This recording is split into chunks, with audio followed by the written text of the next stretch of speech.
Well, hello everybody.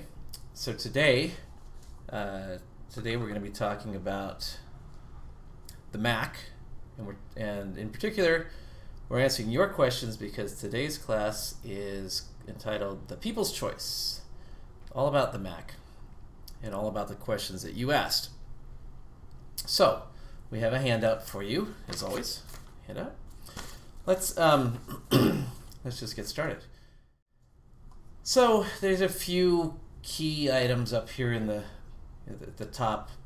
Always remember to try whatever you're doing. Try it with the Option key held down. Option key does all kinds of great stuff. I'll show you some. Second thing to remember is you really can't break anything, not without really trying hard. So if you experiment a little bit, you're probably not going to break things more than they can be put back together. And last but not least, when it comes to passwords, try not to use the same one for everything, because that would be like having one key that opened your house and started your car and opened your safe deposit box. You don't want that. Different keys, different purposes, different passwords, different purposes. All right, so the first question we get, I get this question a lot, which is, should I upgrade to macOS Catalina? So I'm using Catalina here, and it's a perfectly good operating system. We're at 15 point. I'll have to check. Let's check here. 15.5. Let me just say that by now, when you get to the 0.5, there have been a lot of improvements. And so at that point, things should be pretty much smoothed out. So that's not a problem. It's not that you're going to crash. Where we're going to have a problem is that you're going to have applications that don't work anymore in Catalina. So we have to find out which ones those are going to be in advance, and we have to then figure out whether it's going to bother you or not. So here's how you find out. You find out by using an app called Go64. I have it here in the dock. And the reason it's called Go64 is that Catalina expects to deliver memory to programs, to applications, in chunks of 64 bits. Previously, previous systems could use 64-bit chunks or 32-bit chunks. So 32-bit's the old way, and for a few years Apple has supported both at once, with plenty of warnings, and now we are going to be 64 only. So any app that expects to get memory in 32-bit chunks is not going to work, period. So let me give you an example, or an analogy of what this is like. Suppose you go to the ATM and you want to get $100 out. Well, the ATMs give out money in $20 increments. 20, 20, 20, 20, 20. Well, one day they might give out money in $50 increments. You can see that it's more efficient to give you two $50 bills than it is to give you five $100 bills. So in the same way, it's more efficient for the Mac system to only have to keep track of two 64-bit chunks, or one 64-bit chunk, as opposed to two 32-bit chunks. So if someday you want to go and get $40 from the bank and they're giving it out in $50 chunks, you can see that you're not compatible. Your $40 is no longer compatible with the ATM when they're giving out 50s. So that's kind of what we're dealing with here. The good news is the major apps and even a lot of minor apps have been updated to work in the 64-bit way. So when you use the Go64 program, you can find which apps you have that are not running 64-bit. So you start up the program, which you can download for free. You click a button here, and it begins to scan. I'm going to tell it to scan again. This I had scanned once before. I'll do rescan here. It's scanning my hard drive. This is my hard drive.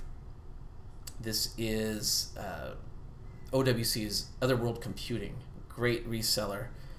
If you go to my webpage, christianboyce.com, and you go to the resources section, you'll find a link to OWC. Their stuff is just super. And what we're showing here are only the 32-bit programs. Now you can see there are a lot of them, 505 of them. No, scratch that. There are 50 32-bit ones, 455 64-bit ones. So I've about 10% of my apps will not work guaranteed with Catalina. So what we do is we look through these things and we try to figure out which ones matter. So here's one called Camtasia. I believe there's a new version of this, and I don't have to worry about that. In fact, I'm going to show, if I show all the apps and I sort them by the application name, I may very well see that I have a new version of Camtasia. So let's just scroll through here and see. So here's Camtasia. No, I did not upgrade Camtasia, so if I'm going to make this work, I'm going to have to get a new version. Okay, that's just the way it goes. And let's go back to just look at the 32 bits. Lots of installers, lots of setup apps, lots of things from Adobe from old versions. I know I can get new Adobe stuff if I want, and I probably already have. So nothing much for me to be too worried about. Here's a program called Things. Here's some uninstallers. And here's one, Parallels, which is, they give you this warning here. It's kind of almost going to work, but not quite. So I have to get new ones of these. That's the way that goes. Now here's the only bad news. When you run Go64, you find out which things will not work, but you're really not finding out which ones will work. You would think, oh, everything else will work. Not necessarily. It's still possible for an application to ask for memory in 64-bit chunks and still not work with Catalina. So you have to go application by application and find out which ones are going to be a problem. If you've got some app that you use a lot and it's really important to you, you should go find out whether it's going to work or not. So for example, I'm going to look at 64-bit apps here. Just scroll down here a little bit. Yes, so here's Evernote. It's important to me. It works. They say what I would do here is I would go to evernote.com. I would look at their support pages and see, is it compatible with Catalina. So we know what isn't going to work. We don't know what is going to work, but it does help. So anyway, run the Go64 program, and when you quit it, they'll ask you for a little donation, and pay it if you feel like it's been useful to you. Okay, now so speaking of Catalina, how did it get its name Catalina? Well, Apple has been naming their operating systems after features in California, physical features in California, for the last 5 or 6 operating systems. Previous to that, they were naming them after large cats like cheetah and puma and lion and mountain lion. So I've given you the list of all the previous Mac names, so you can read those over and impress your friends. And I provided a link in the handout that shows you the default wallpaper that came with different operating systems. Now here, this wallpaper I've got here is not Catalina. In fact, it's a picture that I put up here, my friend Jeff. But I'm gonna hide this for a minute, and you will see. I'm gonna look at the system preferences just so you can see the default wallpapers are really nice. Okay, so here's Catalina now, and that takes care of that. So anyhow, if you like Catalina, they got a lot of good pictures. But the link I sent you to shows you all the pictures from all of the default pictures from all of the previous operating systems. Sort of fun.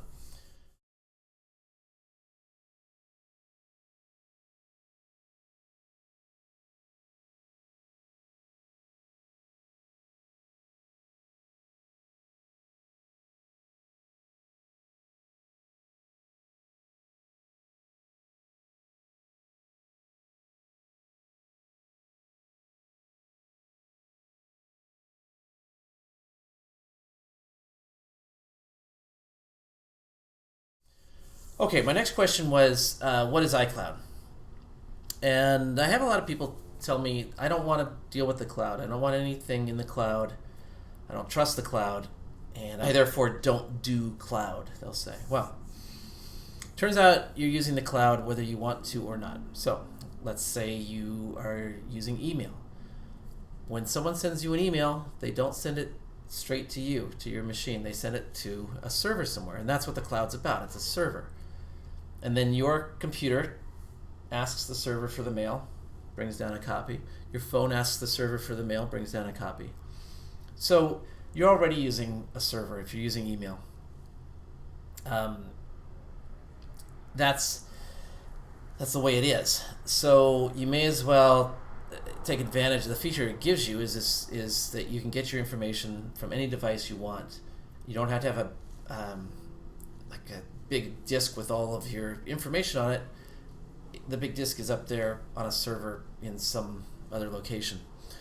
So actually we do want to use the cloud, and especially want to use iCloud. There are a whole bunch of things that you should be doing, and if you're not doing them, I hope you have a really good reason not to, and not just that you didn't know about it. Now you're going to know, then you can decide. Photo syncing. You take a picture with your phone, and it shows up on your Mac. Fantastic. No more syncing with a cable. No more emailing stuff to yourself. It just is always in sync. If you make an album on your Mac, the album shows up on your phone. Contacts. You want your address book to be in sync. When you enter a new name on your computer, you want it to show up on your phone, and vice versa. And on your iPad too. So contacts should be syncing with iCloud. Calendar is the same. Reminders are the same. Notes. You take notes. You jot something down. You want it to show up when you jot it down on your phone. You want to see it on your Mac later. Keychain syncing. What is a keychain? Keychain remembers your passwords, and that's a super handy thing, because when you sign into your machine, when you first turn it on, that unlocks the keychain, and that allows the Mac to supply passwords for things like your email account, and also for web pages where you need to sign in. But what's really cool is if you're syncing like that, then it also works on your phone. So passwords that you created on your Mac are available on your phone too. Super. And finally, iCloud Drive. That's a relatively new feature, and it lets us keep documents in sync. So especially the Apple apps like Pages, Numbers, Keynote, but also TextEdit, and also many other apps will create a folder in the iCloud Drive, and they'll put their documents in there. So when you create a document, it saves in the right place if you're doing this on your Mac, and then you can pull up the document on your phone. So even if it's just for reference, maybe it's a list of something or other that you kept in Numbers, now you'll have it on your phone. So I think you want iCloud, all right? Now we were mentioning passwords a little while ago. And when we're looking, let's just look, before we go too far, let me look at the system preferences here. And when we look in Catalina, we go to Apple ID. You see all the things that I have turned on here, and it looks like I should have one more on here, Find My Mac. If my Mac gets stolen, this will help me find it. So there it is. Okay, and up here, the iCloud Drive, here's one thing to think about. When you do iCloud Drive, they really want you to turn on desktop and documents folders, what that would do is, if you had two Macs, a desktop Mac and then say a MacBook Pro, if you turn on desktop and documents on both machines, then both of those machines would have the same items on their desktop. And I don't know if you want to do that or not. If you do, fine. If you don't, leave it unchecked. All right. But you can see that I have different items here that are storing documents in the cloud, including some preferences as well. So you can pick and choose. The one I would recommend against is desktop and documents, unless you really want to do it, unless you really know that that's a good thing for you. Okay. But all these other things, sure, I want them. I want all this stuff to happen. Okay. Okay, so we're going to close that up. Let's look at some passwords. So I'm going to open up Safari. When you're in Safari, sometimes you go to a web page and you need to sign in, and by magic, it seems to be signing in for you. Well, where are these passwords stored? Let me show you where they're stored. Because sometimes you are going to need to know what it is and type it in yourself. So we'll go to Preferences, and you have all these different items across the top here in Preferences. This one, this one, this one. These you just make your adjustments as you wish, but when you get to Passwords, they ask for your, well, what they're really asking for is your administrative password. It's not 100% clear, but this is the password that you would use when unlocking your Mac when you first turn it on. So, very important one. So here I've done it. Now, if I wondered what is my password for accountedge.com, I could click on it and it would show me here the password. So I'm not going to do that, but it's only a click away, all right? Same with adidas.com. Looks like I created an account to buy something from Adidas. Well, the password is going to be right here, and I can click on this and reveal it. All right, and I think I did one. It turns out that I made one for Bed Bath & Beyond, and it's super long. This is not my real password. You can go ahead and try. But I made something that was hundreds of characters long. I'll double click it and you can see the details. This was strictly for your benefit, but it's not really my password. So the way it would work is if I went to that website, if I went to Bed Bath & Beyond, and I go here to I'm going to sign in, but first I'm going to sign out, but let's see if we can sign in. So this little key is from the keychain. When I do this, it puts in what's remembered, what I just showed you there, and in fact, this is too long a password, so it's really not my password. It's not going to work. So, but you saw how we can reveal it, which is really handy. So now let's look at, of course it was searchable too, I forgot to show you this, but in the preferences, if I unlock this again, this is searchable up here, so I could search for, Bed Bath & Beyond and narrow it down. I don't know why this one is in there, but I think these guys provide support to Bed Bath & Beyond. Okay. So anyhow, now you know how to do it if you're using Safari. What if you're not using Safari? Well, let's go find out about that. Let's say you're using Chrome. Chrome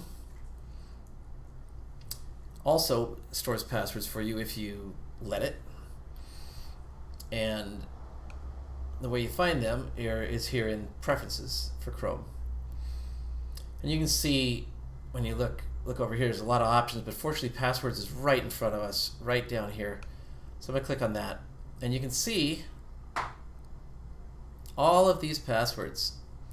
And here to reveal them, you click the little eyeball, and the password is revealed.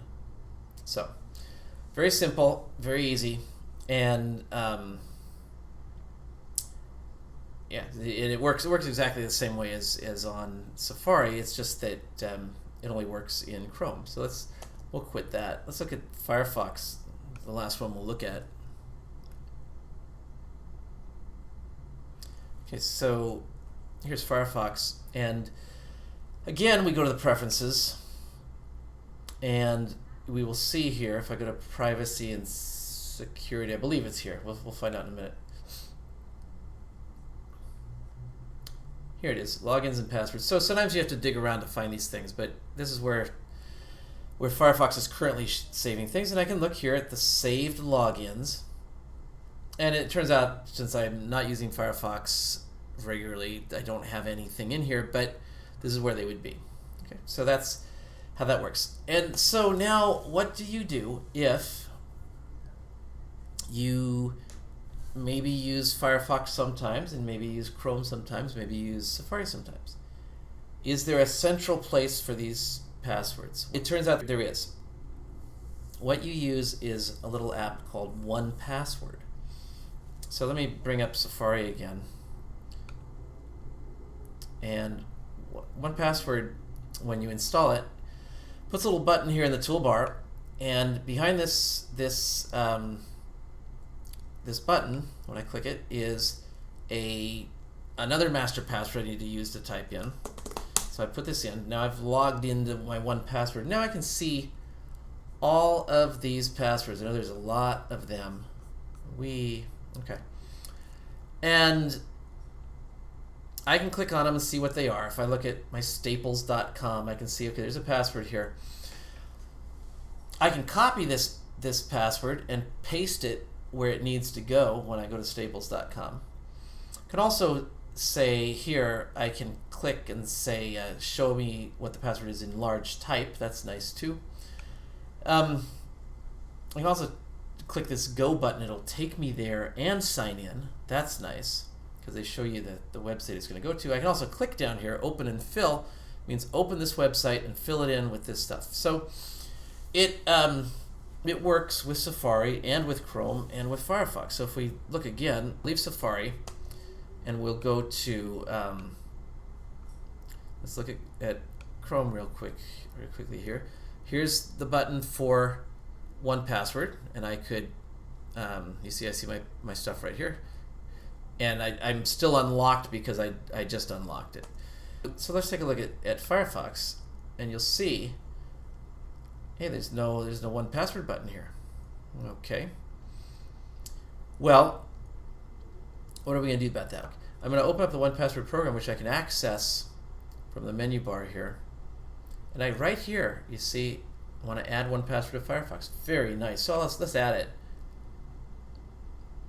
And here's the button to install it. We will download it. We'll let them do it because we're doing this on purpose. Okay, right. Here we go. Add it. And there's the button. So now we have 1Password in all three apps. And so 1Password saves the password once and then allows you to use it in these three programs. So that's pretty nice. All right, well, that was an easy page one. Let's go to page two. So another question I get a lot is about emojis. People ask me, how do I type emojis? Well, let's see. I'm going to open up Pages here, and I think I'll open up Pages. Here it is. And we'll make a new document. I did Command N there. Nice basic blank document. Nothing very exciting about this. But and let's make the font quite a bit bigger. I'll run this up. Make this 48 point. Okay, so let's say you want to put in an emoji, some sort of happy face emoji. Well, all right, there's a palette, and I happen to have this palette showing right now. I'm going to click here, and this shows me two options: keyboard viewer and show emoji and symbols. I'm going to do this one here. When I do this, they show me all of these different emojis, which I can search. First of all, I can just browse through them. Right? I can scroll through. I can look at different categories here. If I needed a turtle, I could scroll down until I found the turtle. Here it is.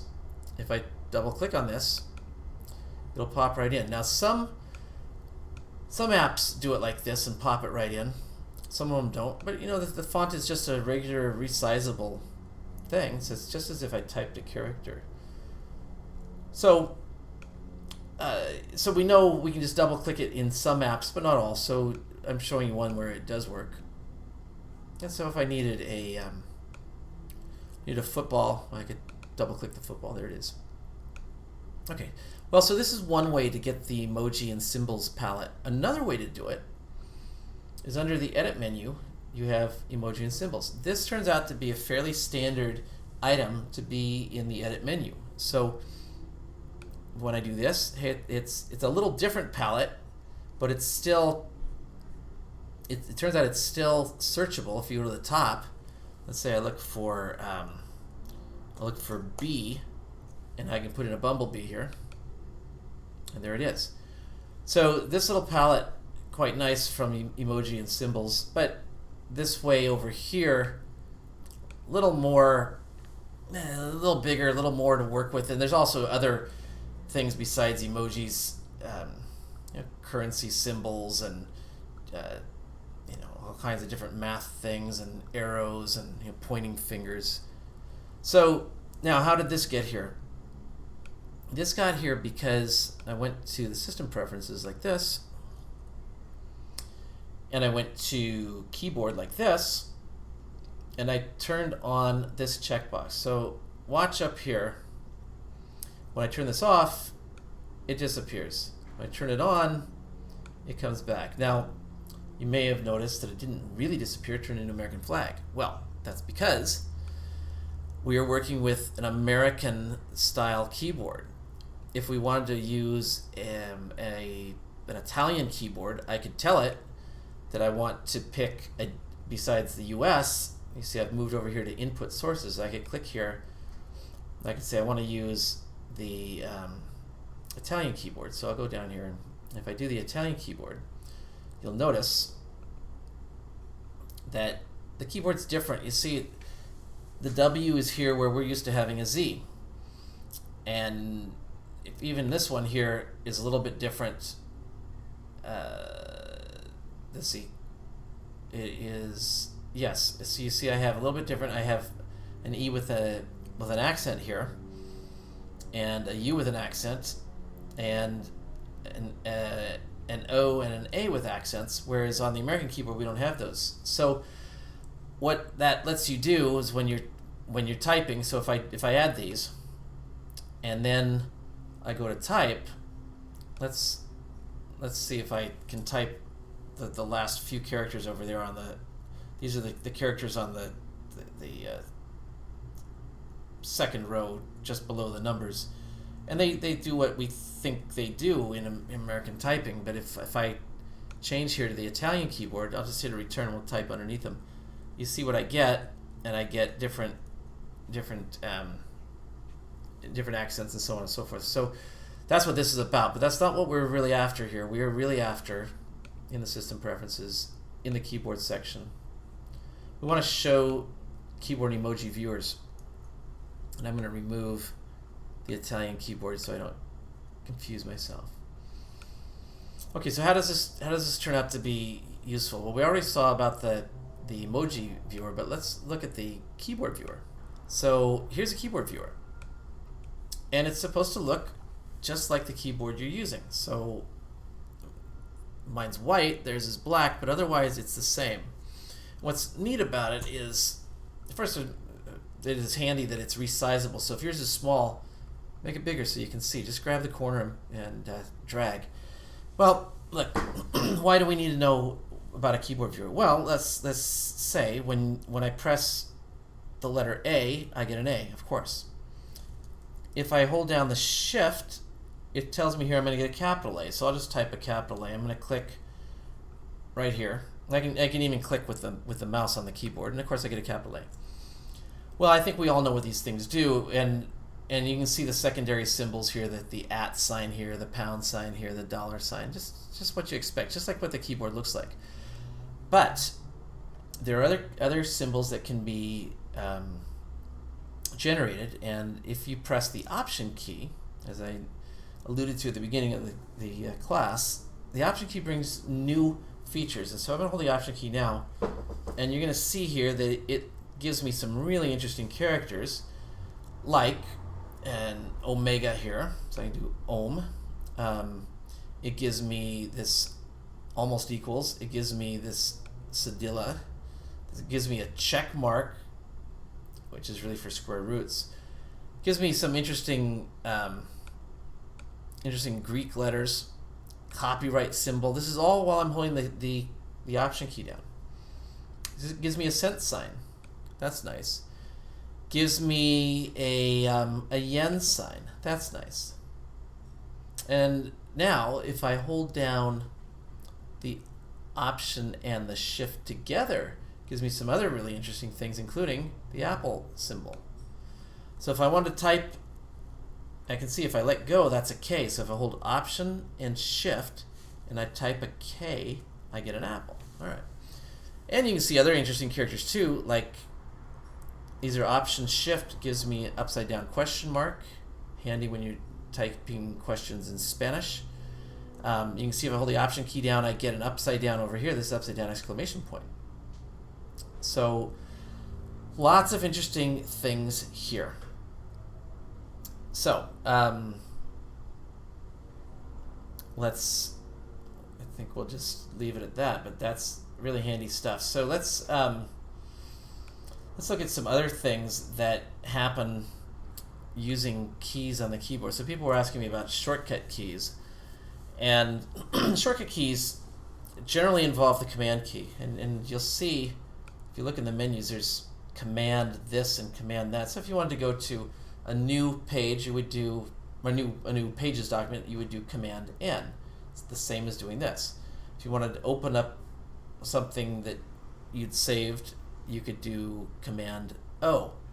You want to print, we know Command P, right? These are some very basic ones. But there are some other things you can do with the Command key, but just know that when you see the symbol, we're talking about the Command key. Well, when we're looking at, say, this one, this is Command and Shift. That up arrow means Shift. But that's not all we can do with the Command key. So I'm going to show you, I'm going to close up this Pages document, and I'm going to open up a just an ordinary Finder window, which I'm going to do here with do Finder window. You notice that I have some applications up here in my Finder toolbar. How did they get there? Okay, well, here's how they got there. I went to Applications, which most people are going to see Applications down the left-hand side here. If you don't see Applications there, you can go to the Go menu and you'll see Applications here. Or if you're really fast learner here, you would see, oh, that's just Shift Command A. So that means if I'm not even looking at a window, if I hold down Shift and Command and A, up pops a window with my applications. All right, so little bonus tip along the way here. So what I want to do is I want to put some things into the toolbar for quick access. So I'm going to stretch this out a little bit so we can see, make it a little bit bigger. So let's say, I use the calculator every so often. Let's put this, of course I could put it in the dock. The dock's getting crowded. And the dock disappears on my Mac anyway, and I forget about what's in there. So I'm going to take the calculator here. I'm just going to park it right up here. Now if I drop it here, it just bounces back. But if you hold the Command key, you see the little plus, you see that it's going to fit, and I put it right there. So now, anytime I need the calculator, no matter which window I'm in, let's say I'm looking at recents like this, just click the calculator, and now I've got my calculator. So the same with these other apps. These are things that I use a lot. And here's, of course, Mail. So if I wanted to take an image and email it to somebody, I could just drag it on, and when I do this, it's going to make a new message and include this as an attachment. So that's pretty handy. So I like that there. So remember that that's how that works. Now, when we looked up here in the menu bar, remember that I have here the emoji and keyboard viewer options. How did this get here? And how can we move it? Well, it turns out that sometimes you do need to move it because things that are at this end, at the left end, sometimes they get cut off by apps that have longer menus. If they have more menus than just these File, Edit, View, Go, Windows, Help, these might get covered up. So what you do is you hold the Command key down and you grab the ones you want and you move them this way. So I'm going to take 1Password, which I use a lot. I'm going to hold this down, holding the Command key. When I hold the Command key, I can move this. So I'm going to move it over to here. If you try to move these things without the Command key, they don't move. They just click and they do whatever they do, but they don't move. So the Command key lets me grab things and move them. So that's how you do that. Very handy. So those are the only things I wanted to show you about the command key. Let me show you, I'm actually working sort of from right to left instead of left to right on your handout, but let's do some option key things. So supposing you open up a few Finder windows like this, and sometimes you open up lots of windows. So I'm going to open up some more. Let's open up, I'm going to open up all these windows here. So I'm going to highlight all these, shift clicking, and I'm just going to double click. I opened up a lot of windows, and you can see, in fact, by looking at the window menu here, that's 1, 2, 3, 4, 5, 6, 7, 8, 9, 10, 11. If I want to close all those windows, we already know that we can close one at a time. Close box, like this. Close button. But we even know that we have a shortcut for that. We can go to File, and we can see Close Window as Command W. Okay. But look what happens to close window if I hold the Option key down. So I'm about to hold it down. Here we go. Holding Option. It changes to, not only does it change the shortcut to show us the symbol for the Option key, Option Command W, but also it changes what it's going to do. It says Close All. So here it is without the Option. Here it is with the Option. So you can see a few of these have changed, and you have to know now that the shortcut, the symbol for Option, is this sort of half a picnic table kind of thing. But what this means is now I could close them all by holding down the Option key and clicking here. But I could also use the shortcut, or I could also hold the Option key down and just close one window. So let's do that now. I'm going to close one window with the Option key down, and they all close. How cool is that? Okay, so that's Option key close all. Now let's say again we open up a window. Let's go to the applications folder again, and I want to make it bigger. So we're used to doing this. We're used to clicking the green button and making it big, but when we do this we lose the menu bar. Now some of you will know that if you tap the escape key at the top left corner of your keyboard, it should bring it back. In this case it does. Most programs will respect that, but I don't like to lose the menu bar. When I do this, it's disorienting. I don't know where to go. I know I can get to the menu bar if I push the cursor way up. The menu bar drops down, but I don't like it. I don't like interfaces that change.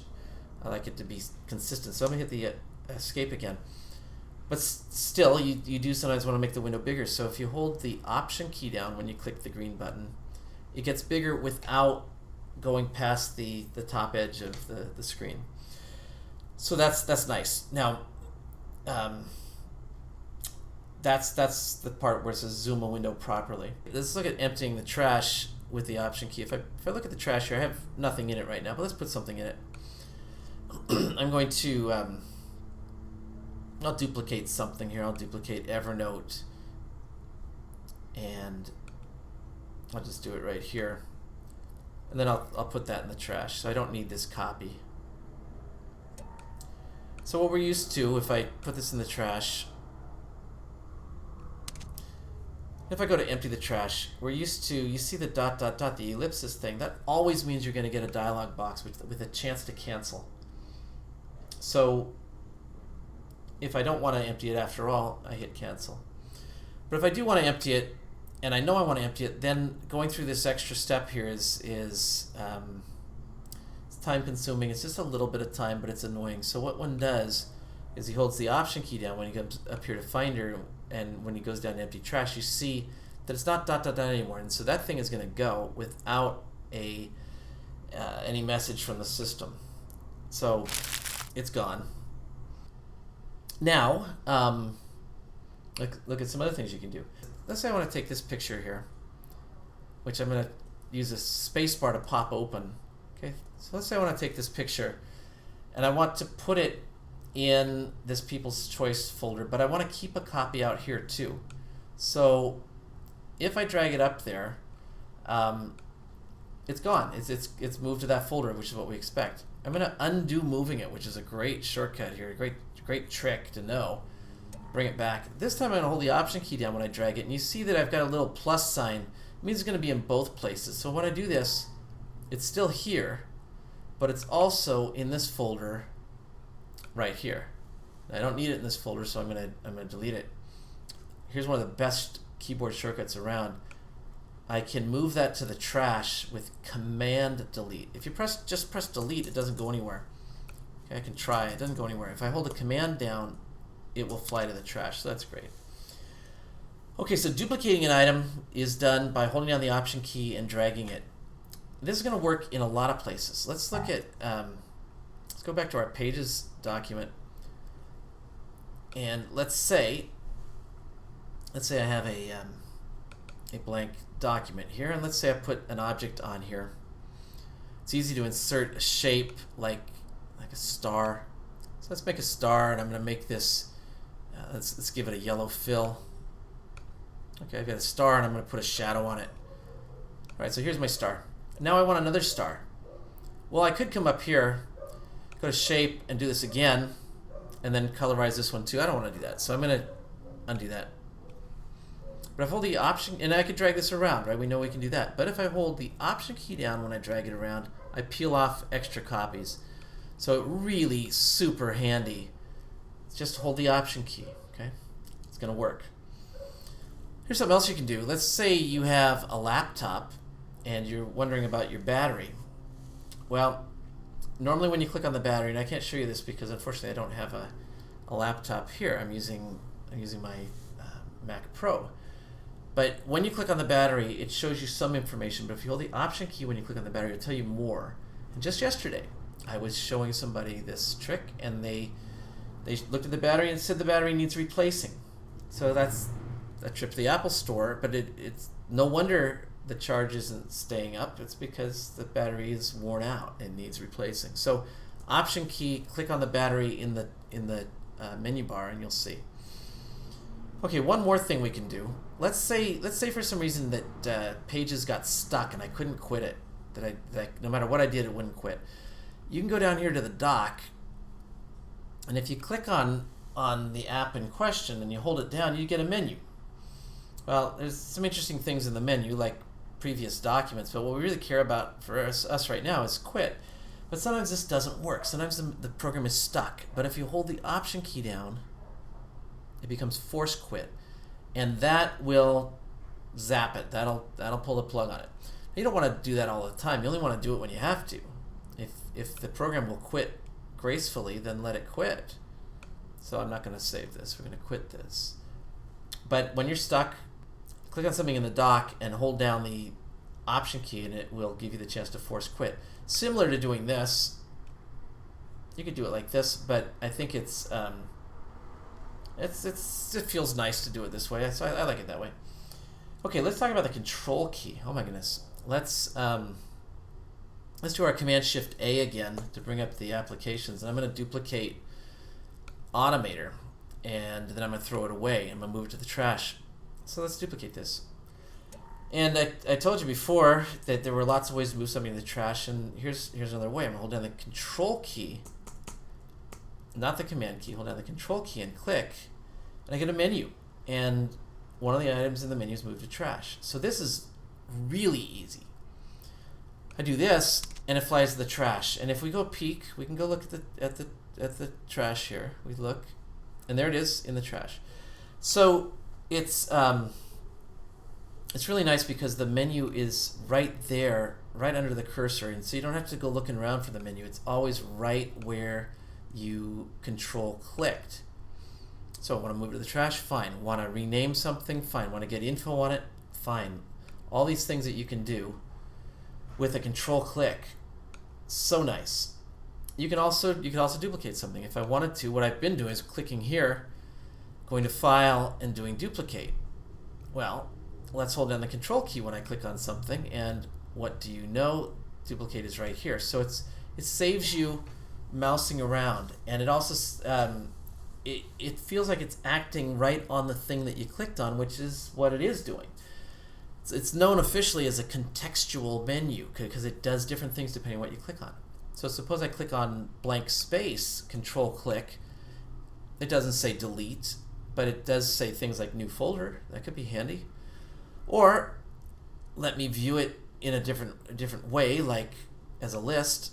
I could do that. Okay. So lots of things you can do. So let's put this one in the trash again. Right, so that's neat. You can also share something. Let's say we go to our pictures, and let's say we have a picture that's maybe this picture here. I'll just, nice picture, it's my desktop. So I'm using the space bar to pop it open, one of my favorite things. So I can control click on this and I can share it many ways. If I do this one, it's going to create an email message, and it will attach this picture to it. I can send it through messages. I can send it through AirDrop. I can add this picture to my photos if it's not there. These are people I've sent things to lately. It send it straight to them. So that's really handy too. So let's do something else. Suppose there's a picture on a web page and you want to copy that picture somehow. So let's say I'll go to let's go to my web page. Let's say there's a picture on a web page that you want to use for some purpose. You just want to have it or print it. If you hold the control key down and then you click on it, you get a menu, and I'm going to say save this image to the downloads. So if we close this up and we go look for our downloads, I'll go to the downloads folder like this. This Go menu is really nice. You should use it. And here's the picture. If I press the space bar, I see that's the picture, so I got it. So you can do that with most any picture. Some things will be watermarked, and that's because they want you to buy the file. But if you're looking for pictures for a personal project, with like this one, this came from Apple's site, and it certainly had no business value to me. It was to inform other people, to spread the word about their event. I think it's perfectly okay to control click and get the picture. So nice way to do it. Sometimes it's the only way to do it. Okay, so there we go. We've done control key things. We've done option key things, command key things, and that pretty much wraps it up for us today. So thank you very much for watching, and as you probably know, the rest of these videos are all on my webpage at christianboyce.com. Click the lectures section and you'll see all of these videos ready for you to click them and watch them at your leisure. So thanks again for coming. Signing off now, done for the day, and hope to see you around.